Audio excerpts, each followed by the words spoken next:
Welcome to medical hub.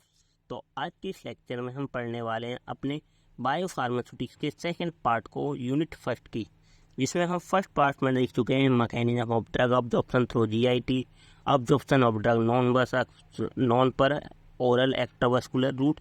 ठीक है, तो ये हम तीनों टॉपिक जो थे, फैक्टर इफेक्टिंग और अब्जॉर्प्शन और मैकेनिज्म ऑफ एक्शन, ये हम पहले कवर कर चुके हैं। आज के इस लेक्चर में हम पढ़ेंगे डिस्ट्रीब्यूशन के बारे में। तो ड्रग का डिस्ट्रीब्यूशन में हमें टिश्यू परमिबिलिटी ऑफ ड्रग देखनी है, binding of drug, apparent volume क्या क्या होता है ड्रग डिस्ट्रीब्यूशन का, और plasma and tissue protein binding. ठीक है, उसके बाद हम देखेंगे फैक्टर अफेक्टिंग प्रोटीन बाइंडिंग क्या होती है, और काइनेटिक, ये नेक्स्ट लेक्चर में हम देखेंगे। ठीक है, तो स्टार्ट करते हैं लेक्चर को। तो पहले देखेंगे ड्रग का डिस्ट्रीब्यूशन होता क्या है। तो बेसिकली जो डिस्ट्रीब्यूशन होता है ड्रग का, movement of drug blood from into tissue. तो बेसिकली जो ड्रग का मूवमेंट होता है ब्लड से लेकर टिश्यू में, वो क्या होता है, हमारा डिस्ट्रीब्यूशन होता है। क्या होता है मतलब, जैसे हमारी ड्रग अब्जॉर्प्शन में क्या थी, इस मेम्ब्रेन को क्रॉस करके ड्रग ब्लड में पहुंच गई है। अब इस ब्लड से, जैसे ये लीवर है यहाँ पे, ये हमारा किडनी है और ये हमारी हार्ट है, तो यहाँ तक ड्रग का रीच पहुँचना इन टिश्यू तक, तो ये हमारा क्या होगा, इस ड्रग का डिस्ट्रीब्यूशन होगा। मतलब यहाँ से ड्रग का movement from blood to tissue तक पहुँचना क्या होगा, डिस्ट्रीब्यूशन। ठीक है, अब जो फर्स्टली डिस्ट्रीब्यूशन होता है ड्रग का, तो ड्रग ब्लड में है, तो सबसे ज़्यादा डिस्ट्रीब्यूशन कहाँ होगा, लीवर में। सबसे ज़्यादा ड्रग फर्स्टली लीवर के पास जाएगी, देन सेकंड किडनी के पास जाएगी। ठीक है, देन उसके बाद ब्रेन के पास जाती है ड्रग। ठीक है, तो सबसे ज़्यादा डिस्ट्रीब्यूशन यहाँ होता है। फिर सबसे कम डिस्ट्रीब्यूशन कहाँ होगा ड्रग का, तो सबसे कम होगा बोन्स में, मसल्स में और स्किन में। ठीक है, बोन्स मतलब मसल्स, स्किन और फैट, इन सब में होगा। ठीक है,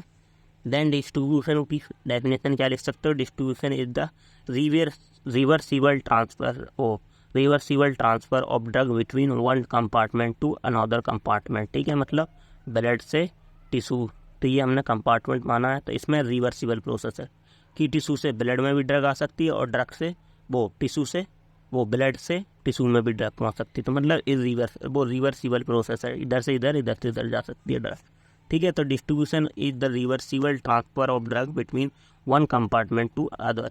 तो this process carried out by blood circulation. So basically ये प्रोसेस जो हमारा कैरीड आउट किया जाता है ब्लड सर्कुलेशन के द्वारा किया जाता है। ठीक है, तो इसमें पहले one compartment is always the blood और प्लाज्मा। इसमें जो ब्लड डिस्ट्रीब्यूशन के लिए पहला कंपार्टमेंट क्या होगा, बेसिकली हमारा जो ब्लड होगा प्लाज्मा वो होगा, और other represented extravascular fluid and other body tissue. ठीक है, और जो दूसरा हमारा कंपार्टमेंट होगा, तो वो हमारा जैसे ये टिश्यू है और ये हमारा ब्लड सेल है, तो इनके बीच में क्या होगा, ये एक्स्ट्रावास्कुलर फ्लूइड होगा, ये हमारा सेकंड कंपार्टमेंट होगा, या अदर बॉडी टिश्यू हो सकता है। ठीक है, तो वही कहने का मतलब है इसका कि डिस्ट्रीब्यूशन का जो सबसे पहला वो होगा, जो हमारा कंपार्टमेंट होगा वो ब्लड प्लाज्मा होगा, देन उसके बाद एक्स्ट्रावास्कुलर या एक्स्ट्रा सेलुलर फ्लूइड होगा, फिर इंट्रा सेलुलर फ्लूइड होगा। ठीक है, सेल के अंदर का, जैसे CSF, पेरिटोरियम और साइनोवियल फ्लूइड, ये सब। ठीक है, देन इसी एक्स्ट्रावास्कुलर में आता है हमारा फैट भी वगैरह भी। ठीक है, तो ये हमारे डिस्ट्रीब्यूशन में सबसे मोस्टली ब्लड प्लाज्मा के अंदर होता है ड्रग का। तो distribution of drug is not uniform through out the body because different tissue receive the blood from different rate. ठीक है, तो डिफरेंट रेट से ब्लड को लेते हैं कई सारे टिश्यू।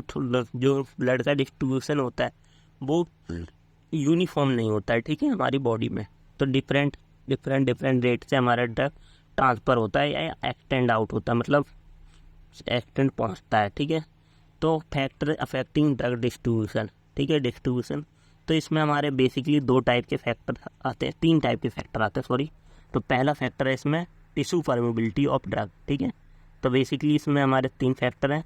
फर्स्ट फैक्टर है हमारा टिश्यू परमिबिलिटी ऑफ ड्रग। इसमें हमारा पहला आता है, इसके अंदर फिजियोकेमिकल प्रॉपर्टी ऑफ ड्रग, जैसे मॉलिकुलर साइज, pKa और partition coefficient, oil and water partition coefficient. Then physiological barrier to diffusion of drug. तो इसके अंदर आते हैं हमारे simple capillary endothelial barrier, simple cell membrane barrier और ब्लड ब्रेन बैरियर। ठीक है, उसके बाद सेरिब्रो स्पाइनल फ्लूइड बैरियर और प्लेसेंटा बैरियर और ब्लड टेस्टिस बैरियर। ठीक है, तो सिंपल कैपिलरी क्या होता है, ये हमारे ब्लड के बीच में जो कैपिलरी वॉल हैं, इनके थ्रू एक्स्ट्रा सेलुलर फ्लूइड में पहुंचना है, ये हमारा सिंपल कैपिलरी एंडोथेलियल बैरियर होता है, फिर सिंपल सेल मेम्ब्रेन बैरियर। तो यही वाला जो बैरियर है इसे हम सिंपल सेल मेम्ब्रेन भी बोलते हैं कि सेल मेम्ब्रेन का जो बैरियर है वो simple cell membrane. Then blood brain barrier, जो इस ब्लड कैपिलरी और ब्रेन के बीच में जो बैरियर होगा वो blood brain barrier. Then cerebro spinal fluid barrier, इस ब्रेन में क्या होता है, ब्रेन के पास सेरिबो स्पाइनल फ्लूइड होता है और ब्रेन, तो ये हमारा जो बैरियर होता है वो cerebro spinal fluid barrier. Then placenta barrier, जो मदर का फीटस है और मदर की ब्लड वीजल्स हैं उनके बीच का जो बैरियर है तो उसे बोलते हैं मदर प्लेसेंटा या प्लेसेंटा बैरियर, ठीक है। और blood testis barrier, blood testis मतलब ब्लड और जो मेल्स के टेस्टिस होते हैं उनके बीच का जो बैरियर्स है उसे बोलते हैं ब्लड टेस्टिस बैरियर, ठीक है। तो ये हमारे बेसिकली फैक्टर है, factor affecting of drug distribution, tissue permeability. और सेकंड फैक्टर है binding of drug to tissue compartment, तो इसमें binding of drug to blood compartment और दूसरा है binding of drug to extravascular tissue protein, ठीक है। थर्ड है हमारा थर्ड फैक्टर है मिसलेनियस फैक्टर, जिसमें एज है, प्रेगनेंसी है, ओबिसिटी है, डाइट है और डिसीज स्टेज है और ड्रग इंट्रैक्शन है, ठीक है। तो ये बेसिकली हमारे फैक्टर हैं। अब स्टार्ट करते हैं पहले फैक्टर को। तो पहला फैक्टर क्या है हमारा, टिश्यू परमेबिलिटी ऑफ ड्रग, तो मतलब हमारे ड्रग कितनी रेट से टिश्यू के अंदर पहुंच रहा है वो हमारा उसका पहला फैक्टर है डिस्ट्रीब्यूशन का, ठीक है। तो the major rate determining step in distribution of drug is rate of blood perfusion, मतलब कितने रेट से परफ्यूज हो रहा है, क्रॉस कर रहा है उसको, और रेट ऑफ टिश्यू परमेबिलिटी, उस टिश्यू की कितनी परमेबिलिटी है उसके अकॉर्डिंग डिस्ट्रीब्यूशन होगा। तो ब्लड परफ्यूजन जो होता है या tissue permeability directly proportional to blood perfusion, तो जितनी ज़्यादा किसी टिश्यू की क्या होगी परमेबिलिटी होगी तो उतना ज़्यादा उसमें ब्लड क्या होगा परफ्यूज होगा, मतलब अंदर जाएगा उसके। तो if blood perfusion to the tissue are high then tissue permeability will be rate determining steps of the process of distribution. So the tissue permeability of drug depend on the physiochemical property, जैसे या physiological barrier पर depend करती है हमारी tissue permeability, ठीक है, कि कौन सा टिश्यू है उसके अकॉर्डिंग। तो फिजियोलॉजिकल या फिजियोकेमिकल प्रॉपर्टी दो चीज़ों पर डिपेंड करती है। पहली आती है फिजियोकेमिकल प्रॉपर्टी, तो फिजियोकेमिकल प्रॉपर्टी ऑफ ड्रग में हमारा आता है पहला मॉलिक्यूलर साइज। तो बेसिकली जो मॉलिक्यूलर साइज होता है ड्रग का लेस देन हमारा 500 डाल्टन होना चाहिए, ठीक है। तो 500 Dalton easily cross the capillary membrane, ठीक है। कैपिलरी मेम्ब्रेन क्या होती हैं, जो ब्लड की, जैसे ये ब्लड वीजल है और इसकी जो इधर बाहर वाली मेम्ब्रेन से बोलते हैं कैपिलरी मेम्ब्रेन, ठीक है। तो 500 डाल्टन से लोअर मॉलिक्यूलर वेट की ड्रग इजीली क्रॉस कर जाती है हमारी कैपिलरी मेम्ब्रेन को। Only small water soluble size below 500 dalton या 50 dalton enter in the cell through the water channels, ठीक है। इनके थ्रू हमारी ड्रग क्या हो जाती है, हमारी मॉलिक्यूलर साइज का जो फैक्टर है वो अफेक्ट करता है। कैसे, अगर हमारा ड्रग का 500 डाल्टन से कम है तो वो इजीली क्रॉस कर जाता है और उसका इजीली डिस्ट्रीब्यूशन हो जाता है, ठीक है। जैसे हमारी ड्रग अनआयनाइज्ड फॉर्म में होनी चाहिए और उसका मॉलिक्यूलर साइज कितना होना, 500 डाल्टन से कम होना चाहिए, तो वो इजीली इस कैपिलरी वॉल को भी क्रॉस कर जाएगी। और ECF एक्स्ट्रा सेलुलर फ्लूइड और इंट्रा सेलुलर फ्लूइड, बीच में ये हमारी सेल मेम्ब्रेन है। तो इससे क्या होगा, पहले तो ये ब्लड में थी ड्रग हमारी, जैसे ये ब्लड वीजल में ड्रग डिस्ट्रीब्यूट हो गई है पूरे ब्लड वीजल में, अभी ये क्या जाएगी एक्स्ट्रावास्कुलर, वो एक्स्ट्रा इसमें जाएगी ECF में, ठीक है। ये हमारी ब्लड वीजल थी, अब इसके बाद ड्रग यहाँ जाएगी इस कैपिलरी वॉल को क्रॉस करके। अगर उसका फॉर्म क्या है, अनआयनाइज्ड है और 500 डाल्टन से नीचे है, ठीक है, तो वो इजीली क्रॉस कर जाएगी इसे, और उसके बाद वो इसे भी क्रॉस कर जाएगी सेल मेम्ब्रेन को। अगर हमारी ड्रग आयोनाइज फॉर्म में हुई, ठीक है, और उसका 500 डाल्टन से ऊपर वेट हुआ, तो वो क्या होगी, इसे तो क्रॉस कर जाएगी लेकिन क्या करेगी, सेल मेम्ब्रेन को क्रॉस नहीं कर पाएगी, ठीक है। और जो हमारी अनआयनाइज्ड ड्रग होती है वही अपना एक्शन शो कर पाती है, ठीक है। तो ये बेसिकली मॉलिक्यूलर साइज है, ठीक है, कि 500 डाल्टन से। सेकेंड फैक्टर है रेट ऑफ या डिग्री ऑफ आयनाइजेशन, तो वो pKa के ऊपर डिपेंड है। तो अगर जितना ज़्यादा है या तो वीक एसिडिक और वीक बेसिक ड्रग होनी चाहिए, तो उनका डिग्री ऑफ आयनाइजेशन क्या होगा, ज़्यादा होगा एक्स्ट्रा सेलुलर फ्लूइड में, ठीक है। तो मतलब most drug are either weak acid और weak base, so their degree of ionisation at plasma या और extra cellular fluid depend upon the their pKa पे, मतलब वो क्या वीकली एसिड है या वीकली बेस है, ठीक है, उस पर हमारा डिपेंड करता है। जितनी ज़्यादा वीक एसिड या वीक बेस होगी उतना ज़्यादा उसका रेट ऑफ क्या होगा, डिस्ट्रीब्यूशन होगा, ठीक है। ये pKa, ठीक है, ये डिपेंड होता है pKa पे, कितना pKa है उसका, ठीक है। Then partition coefficient, partition coefficient क्या है, all drug that have ionised और प्लाज्मा pH, तो जो हमारी ड्रग होती हैं सारी क्या होती हैं, आयोनाइड हो जाती हैं प्लाज्मा pH पे, so poorly hydrophilic drug can not penetrate the lipoidal cell membrane, ठीक है, मतलब लाइफोफिल जो सेल मेम्ब्रेन होती है उसे नहीं क्रॉस कर पाती जो हमारी hydrophilic. So the tissue permeability rate determine step, ठीक है, तो पार्टीशन कोफिशिएंट में हमारी ड्रग क्या होनी चाहिए, लिफोफिलिक होनी चाहिए। अगर हाइड्रोफिलिक ड्रग है तो इजीली क्रॉस नहीं कर पाएगी सेल मेम्ब्रेन को, ठीक है। तो ये हमारे 3 फैक्टर थे किसके, हमारे पहले फिजियोकेमिकल प्रॉपर्टी, तो 3 प्रॉपर्टी हमारी हैं।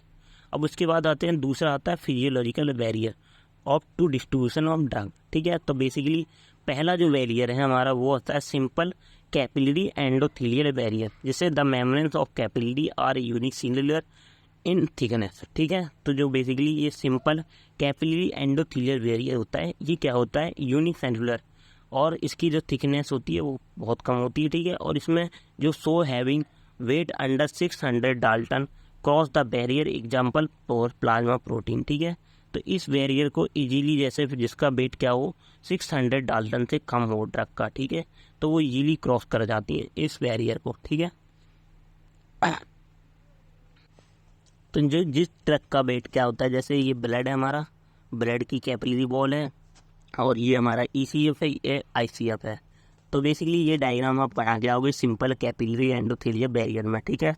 तो इस डायग्राम में क्या है कि जैसे ये हमारी ड्रग है ब्लड में, तो ये लिफोफिलिक ड्रग है, इसका वेट 50 to 600 डाल्टन के बीच में हो, और ये इजीली क्रॉस कर जा रही है हमारे पासिव डिफ्यूजन के थ्रू ब्लड में, ठीक है, हमारी सेल के अंदर पहुंच जा रही है, ठीक है। तो सेल मेम्ब्रेन्स को भी इजीली क्रॉस कर पा रही है। और जो अगर हमारी पोलर है, आयनाइड ड्रग है, तो वो करियर के थ्रू, इस एक्टिव ट्रांसपोर्ट के थ्रू हमारी ड्रग पास हो पा रही है, ठीक है, तो करियर का यूज़ करके। तो ये हमारा सिंपल कैपिलरी एंडोथेलियल बैरियर, मतलब जिस ड्रग का वेट क्या हो 600 डाल्टन से कम हो, तो वो हमारी इजीली इस बैरियर को क्रॉस कर जाती है, जैसे प्लाज्मा प्रोटीन, है। सेकेंड है सिंपल सेल मेम्ब्रेन बैरियर। तो सिंपल सेल मेम्ब्रेन बैरियर क्या है, ये भी हमारा सेम इसी की तरह है, ये हमारा सेल मेम्ब्रेन है, उसकी जो बैरियर है ये वाला, ये, तो ये हमारा simple cell membrane barrier. So in the drug diffuse from the capillary wall to ECF, इन कैपिलरी वॉल को डिफ्यूज करके इस ECF में आएगी, then is further into the cell of most tissue limited to drug, ठीक है। तो then हमारी सेल के थ्रू हमारी ड्रग टिश्यू के अंदर पहुंचेगी या ब्लड के उसके सेल के अंदर पहुंचेगी, ठीक है। देन थर्ड है ब्लड ब्रेन बैरियर, जिसे BB ट्रिपल B बोलते हैं हम, ठीक है। So the brain capillary consist of endothelial cell which are joint to another by continuous tightly intracellular junction comprising what is called blood brain barrier, ठीक है। तो BBB या लिपोपोइडल बैरियर भी बोलते हैं, ठीक है। तो इस बैरियर को वही ड्रग क्रॉस कर पाएगी जो हाईली लिपोफिलिक होती है, ठीक है। सो 3 different approaches promote crossing blood brain barrier. पहली अप्रोच क्या है, यूज ऑफ परमिएशन इनहेंसर, ठीक है। तो हमें कोई ड्रग है, तो अगर हमें उसको ब्लड ब्रेन बैरियर क्रॉस करवाना है, ठीक है, जैसे हमें कोई सेडेटिव या हिप्नोटिक वाली ड्रग बनानी है, तो उसके लिए कौन कौन से पैरामीटर होते हैं। पहला हमें यूज़ करना होगा उस ड्रग के लिए यूज परमिएशन इनहेंसर, जिसे डाईमिथाइल सल्फोक्साइड बोलते हैं, ठीक है, ये परमिएशन को बढ़ा देता है, ठीक है। देन फिर ऑस्मोटिक डिस्ट्रप्शन, मैनिटोल वगैरह उसमें डालना होगा। देन उसमें यूज़ करना होगा डाईहाइड्रोपायरिडिन रिडॉक्स सिस्टम। तो 3 चीज़ों पर हमारा डिपेंड होता है कि हमारी ड्रग ब्लड ब्रेन बैरियर को क्रॉस कर पाएगी कि नहीं कर पाएगी, ठीक है। तो बेसिकली पहला है यूज ऑफ परमिशन एनहेंसर, दूसरा है ऑस्मोटिक डिस्ट्रप्शन, तीसरा है डाईहाइड्रोपायरिडिन रिडॉक्स सिस्टम, ठीक है। तो ये हमारा बेसिकली ब्लड ब्रेन बैरियर है। अब इसमें क्या है, पहले ये ब्लड है नीचे, फिर बीच में ये कैपिलरी एंडोथेलियम है, फिर हमारे ये बीच में खाली जगह है, इसे बोलते हैं हम पेरिसाइट। देन उसके बाद ये हमारे यहाँ पे जो है ये हमारा एस्ट्रोसाइट्स हैं, फिर उसके बाद बेसमेंट मेम्ब्रेन है, फिर उसके बाद ग्लेलियल सेल है, फिर हमारा ECF है ब्रेन का, फिर ये हमारा ब्रेन है। तो बेसिकली जो हाईली लिपिड सॉल्युबल ड्रग होंगी वो इजीली इसको क्रॉस कर देंगी इन सारे बैरियर्स को, ठीक है। यहाँ पे बीच में ये टाइटली इंट्रासेलुलर जंक्शन है, और जो ब्लड ब्रेन बैरियर इसलिए बोलते हैं इसे क्योंकि इसमें ये हमारे टाइटली जंक्शन होते हैं 3, एस्ट्रोसाइट, पेरिसाइट्स और कैपिलरी एंडोथेलियम। सबसे बाहर कैपिलरी एंडोथेलियम, फिर उसके साथ पेरिसाइट, फिर एस्ट्रोसाइट। तो ये 3 बैरियर होते हैं, इन्हें क्रॉस करना बहुत इम्पॉसिबल हो जाता है ड्रग के लिए, तो इसलिए इसे बोलते हैं ब्लड ब्रेन बैरियर कि इजीली कोई भी ड्रग इजीली इनको क्रॉस नहीं कर पाती, ठीक है। अब ब्लड सेरिवो वही ड्रग इनको क्रॉस कर पाती है जिनके पास ये तीनों प्रॉपर्टी होती है, या तो उनमें परमेशन एनहेंसर यूज़ किया गया हो, ऑस्मोटिक डिस्ट्रक्शन मैनिटोल वगैरह यूज़ किया गया हो, या डाईहाइड्रोपायरेटिन रिडॉक्स सिस्टम, ठीक है। देन आता है ब्लड सेरिवो स्पाइनल फ्लूइड बैरियर, ठीक है। तो इसे CSF तो इस mainly form it choroid plexus of the lateral and third fourth ventricles and the similar composition to CSF2 of brain, ठीक है। तो ये drug in enter in CSF slowly can not achieve the higher concentration as the bulk flow of CSF, ठीक है। तो इसमें drug हमारी क्या होती है, अगर हाईली लिपिड सॉल्युबल है तो वो तो इजीली इसको डिस्ट्रीब्यूट हो जाएगी इसमें, ठीक है, इसे क्रॉस कर जाएगी। अगर नहीं है तो नहीं क्रॉस कर पाएगा। अब इसका डायग्राम बनाना पड़ेगा। आपको लिखना क्या है इन बैरियर से। इन बैरियर होते क्या है कि ये सेरिब्रो स्पाइनल फ्लूइड होता है, ये मेनली कहाँ होता है, choroid plexus of the lateral and third fourth ventricle के पास होता है। सिमिलर कंपोजिशन होता है CSF ऑफ ब्रेन की तरह, ठीक है। इसको क्रॉस करने के लिए drug CSF slowly can not achieve, ठीक है। तो ड्रग जो होती हैं वो हमारी इजीली क्रॉस नहीं कर पाती, इसको हाई कंसनट्रेशन ऑफ ड्रग चाहिए पड़ती है जब इसको CSF को क्रॉस कर पाती है, ठीक है। तो इसमें हमारा ये ड्रग कैसे क्रॉस करती है, यहाँ पे एक ओपन जंक्शन होता है, यहाँ से जाती है, देन हमारी यहाँ एक्स्ट्रा सेलुलर फ्लूइड में जाएगी, यहाँ ऊपर हमारी ependymal cell of choroid plexus होगा, ठीक है। उसके बाद ये हमारा CSF आएगा जब हमारी ब्लड सेरिब्रो स्पाइनल फ्लूइड में पहुँचेगी, ठीक है। तो ये बेसिकली इसका डायग्राम है। उसके बाद है प्लेसेंटल बैरियर। तो प्लेसेंटल बैरियर क्या होता है, तो ये भी हमारा human placenta is not permanent, ठीक है। ये हमारे वुमेन में होता है जो बेसिकली प्रेग्नेंट होती है, उनके पास होता है ये बैरियर, ठीक है। So pregnancy is the many drug have high lipid solubility like 1000 dalton molecular weight, ठीक है, 1000 डाल्टन मोलिकुलर वेट होता है। तो इसमें पहला आता है मैक्रोलेबेन। तो अगर ड्रग ये हमारी यहाँ ब्लड है, इसमें हमारी ये हमारी जो वुमेन है उसका ब्लड है, ठीक है, और ये बेबी का फीटस है। अब इनके बीच में एक बैरियर है, ये जो हमारा बैरियर है इसे बोलते हैं प्लेसेंटा बैरियर। अब इस ब्लड से अगर ड्रग को इस बेबी के फीटस तक जाना है तो उसको क्या क्या क्रॉस करना पड़ेगा। पहले आएगा मैटरनल वेन, ठीक है, मैटरनल वेन, देन आएगा मैटरनल आर्टरी, फिर आएगा प्लेसेंटल बैरियर, फिर आएगा हमारे फीटल आर्टरी, फिर आएगा फीटल वेन, देन हमारी फीटस में ड्रग पहुँचेगी। तो इतने सारे बैरियर होते हैं, इनको क्रॉस करना पड़ता है ड्रग को, ठीक है। उसके बाद आते हैं हमारे ये फैक्टर ख़त्म हुए, और उसके बाद आते हैं organ tissue size and perfusion rate. तो बेसिकली परफ्यूजन रेट कितना होता है ऑर्गन टिश्यू का। तो perfusion rate is defined as the volume of blood that follow per unit time per unit volume of tissue, ठीक है। मतलब कितने यूनिट कितने वॉल्यूम से हमारा ड्रग परफ्यूज हो रहा है वो उसका परफ्यूजन रेट है। मतलब it is defined as the volume of blood that flow per unit time per unit volume of the tissue. It is expressed in ml of blood per minute per ml of tissue, ठीक है। ml of blood कितना है, पर minute कितना flow हो रहा है, और पर ml of tissue कितना जा रहा है, वो हमारा परफ्यूजन रेट है, ठीक है। अब जैसे ऑर्गन एंड टिश्यू में कितना % ऑफ बॉडी वॉल्यूम होता है और कितना ज़्यादा परफ्यूजन रेट होता है। सबसे ज़्यादा परफ्यूजन रेट कहाँ होगा, हमारा लंग्स के अंदर होगा, ठीक है, 10.2 परफ्यूजन रेट होता है, ठीक है। और उसमें हाईली परफ्यूज ड्रग पहुंचती है हमारी, ठीक है। देन सबसे ज़्यादा जल्दी किसमें, हमारी लंग्स में पहुंचेगी, ठीक है, ड्रग। देन उसके बाद पहुंचेगी हमारी कहाँ पे, किडनी में, ठीक है। तो यहाँ पे सबसे ज़्यादा परफ्यूजन रेट होगा। उसके बाद कहाँ पे होगा परफ्यूजन रेट सबसे ज़्यादा, फिर होगा हमारा किडनी के बाद हार्ट में। हार्ट में क्या होगा सबसे ज़्यादा, नहीं, हार्ट से पहले होगा लीवर में, किडनी के बाद होगा लीवर में। लीवर में 0.8 के रेट से परफ्यूज होगी। फिर हमारा किडनी में आएगा 0.6, ठीक है। फिर आएगा मॉडरेट मसल्स में, सबसे कम परफ्यूजन हमारा मसल्स में ही होता है, ठीक है। और फिर सबसे कम होगा फिर फैट में परफ्यूजन ड्रग का, ठीक है। तो बेसिकली परफ्यूजन रेट है किसका सबसे ज़्यादा होता है। देन हमारे मिसलेनियस फैक्टर है। मिसलेनियस में हमारे कौन कौन से फैक्टर हैं, एज है, प्रेगनेंसी है, ओबिसिटी है, डिसीज स्टेट है, ठीक है। तो एज में क्या है, अगर बच्चे हैं तो उनमें सबसे ज़्यादा वो चाइल्ड या इन्फेंट है या ओल्डर एज पीपल है तो लैक डिस्ट्रीब्यूशन होगा। देन एल्डर या यंग एज पीपल में, ठीक है। देन प्रेगनेंसी में, प्रेगनेंसी अगर during pregnancy the growth of uterus या प्लेसेंटा क्या होती है, fetus, increase volume of distribution, ठीक है। वॉल्यूम ऑफ डिस्ट्रीब्यूशन बढ़ जाता है तो हमारा डिस्ट्रीब्यूशन रेट ज़्यादा होता है इन ड्यूरिंग द प्रेगनेंसी, ठीक है। तो during the growth of fetus या प्लेसेंटा फीटस तो वो इंक्रीज वॉल्यूम ऑफ डिस्ट्रीब्यूशन, ठीक है। सो देन हमारा ओबिसिटी, थर्ड फैक्टर है ओबिसिटी। ओबिसिटी क्या करती है, अगर content high adipose tissue, so rate of distribution या परफ्यूजन इज लो, अगर ज़्यादा एडिपोज टिश्यू है बॉडी के पास तो rate of distribution and perfusion क्या होगा, लो होगा, ठीक है। Then disease state, disease state क्या है, अगर alter albumin and other drug protein concentration, ठीक है, मतलब एल्यूमिन हमारा मेन होता है इनमें डिसीज में, अगर एल्टर टिश्यू पीएच सो परफ्यूजन क्या हो जाएगा, डिक्रीज हो जाएगा, ठीक है। डिसीज स्टेज क्या है, अगर एल्यूमिन हमारा चेंज हुआ है तो या उसमें प्रोटीन कंसनट्रेशन चेंज हुई तो डिसीज स्टेज में हमारा परफ्यूजन क्या हो जाएगा, स्लो हो जाएगा। देन है ड्रग इंट्रैक्शन, ड्रग इंट्रैक्शन में क्या है, हमारा drug interact that affect distribution और mainly due to prefer in plasma protein और टिश्यू बाइंडिंग ऑफ ड्रग, ठीक है।